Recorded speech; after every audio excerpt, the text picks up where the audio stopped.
Camaradas, quería compartir con ustedes un breve extracto del video que ha publicado Roberto Vaquero acerca de la Revolución Rusa. Se cumplen hoy, 2021, 104 años de la Revolución, del aniversario de la Revolución, 7 de noviembre de 1917, y con tal motivo han sacado este coloquio entre 4 camaradas del Partido Marxista-Leninista de Refundación Comunista, del cual Roberto Vaquero es secretario general.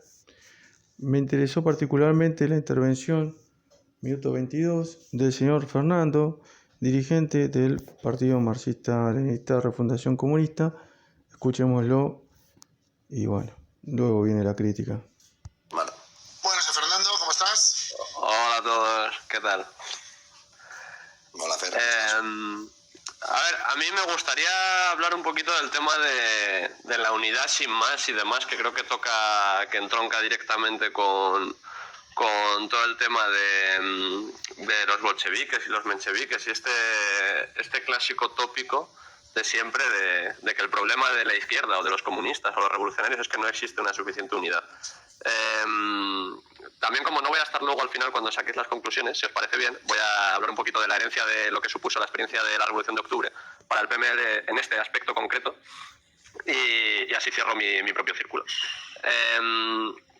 Este clásico tópico del que hablaba es no hay suficiente unidad o estamos siempre luchando entre camaradas, que en un principio se presentaba entre comunistas y reformistas, se pedía una supuesta unidad o cuando se hablaba de la libertad de crítica con los reformistas, luego también entre bolcheviques y mencheviques, y en la actualidad como que se ha perdido un poco la memoria de este debate y se habla como si fuese un mal moderno.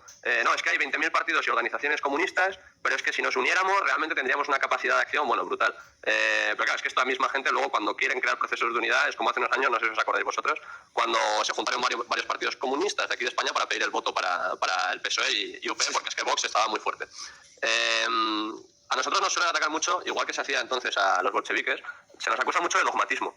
Y cuando se nos acusa de dogmatismo al hablar de este tema, yo creo que realmente lo que se está delatando es una falta de memoria, memoria histórica revolucionaria, o llámalo como lo quieras, dentro del movimiento obrero que es bastante grave. ¿Por qué? Porque este debate sobre la supuesta unidad y demás, este debate lo ganamos en la práctica los marxistas-leninistas hace más de 100 años. O sea, no es un debate de ahora que nosotros rehuyamos y que digamos, no, es que, bueno, ya, sí, pero es que esos son unos revisionistas. No, es que este debate ya lo hemos dado y ya lo hemos ganado.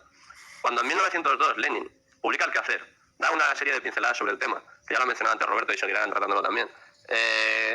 Hay una cita en concreto que a mí, aparte de por el contenido, creo que por la forma también nos toca bastante la fibra sensible a los militantes del PML. Creo que Pau ya sabe a cuál me refiero. Yo creo que todos los militantes del partido saben cuál es ya. Sí. Le he cogido un cachito muy breve para no liarme.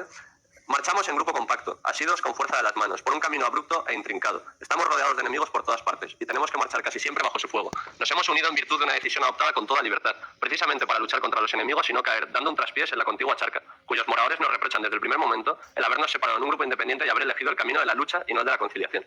Esta alegoría, lo que realmente está explicando, es que el problema no es la falta de unidad. El problema es la falta de principios y de estrategia de esa gente que está en la charca y que quiere que vayamos con ellos.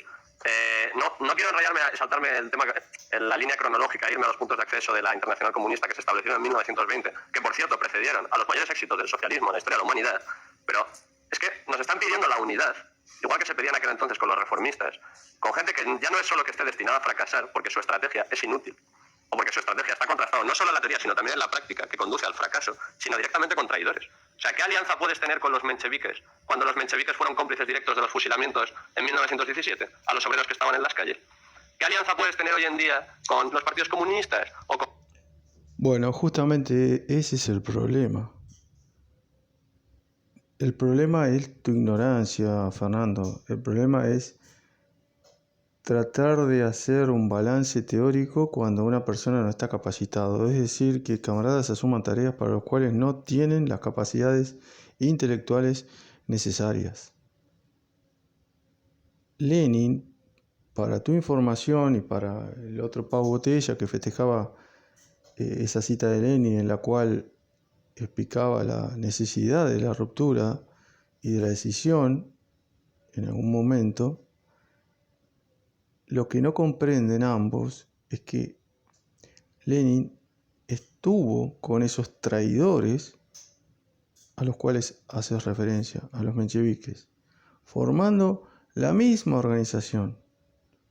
Es decir, lo que no comprenden estos antimarxistas de Fernando, Pau Botella, Roberto Vaquero, Turiá, que apareció después, es que Lenin era un dialéctico de pies a cabeza, un revolucionario cabal, no era unilateral, no veía solamente una cara de la moneda como hacen estos personajes, de ver a los reformistas como lo que son. Nadie va a negar, y menos Lenin, digamos, la cara negativa de los reformistas, es decir, la cara contrarrevolucionaria. Eso de postular, luchar por el socialismo, pero en palabras tan solo. En los hechos, combatir al socialismo, que fue lo que hicieron los reformistas.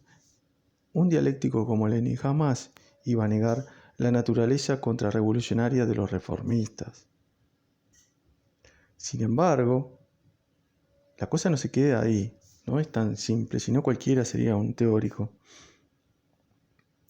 Hay que hacer un balance adecuado de la verdadera posición leninista. Lenin decía que sin la unidad los obreros no somos nada, entiéndanlo. De hecho, se ve claramente que la cuestión que festeja Fernando, las mil y una fracciones comunistas, como algo positivo, es algo negativo, es una debilidad del movimiento.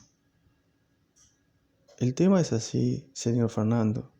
A nadie le importa lo que usted dice, porque son 4 gatos locos, porque no tienen nula incidencia en la realidad política de España y del mundo, más que como un excelente contraejemplo, como un excelente ejemplo de lo que no debemos hacer, es decir, repito, ponernos a realizar tareas para las cuales no estamos capacitados. Lenin nos enseñó, contrariamente a lo que usted piensa, que es necesaria la unidad con los reformistas en tanto y en cuanto las amplias masas del proletariado no puedan distinguir entre revolucionarios y reformistas. No basta con que usted conozca que tal o cual dirigente del Partido Comunista Español o de no sé qué organización ha traicionado a la clase obrera. Está muy bien. De hecho, para que la unidad con los reformistas no signifique traición al socialismo, debe ser realizada al estilo leninista, es decir, criticando incondicionalmente y sistemáticamente cada una de las traiciones de estos dirigentes con los cuales lamentablemente tenemos que tener una unidad temporal. La unidad temporal va a depender justamente del reconocimiento que el conjunto de las masas trabajadoras realicen de los bolcheviques. Cuando ellos puedan distinguir cabalmente entre los revolucionarios y los reformistas, la tarea fue realizada, la unidad no es más necesaria y pasamos a la decisión, como usted dice, que festeja la depuración que hizo la tercera internacional de dirigentes reformistas. Por supuesto que la depuración es necesaria, pero también es necesaria la contraparte, es decir, el agruparse, incluir y sumar camaradas al partido.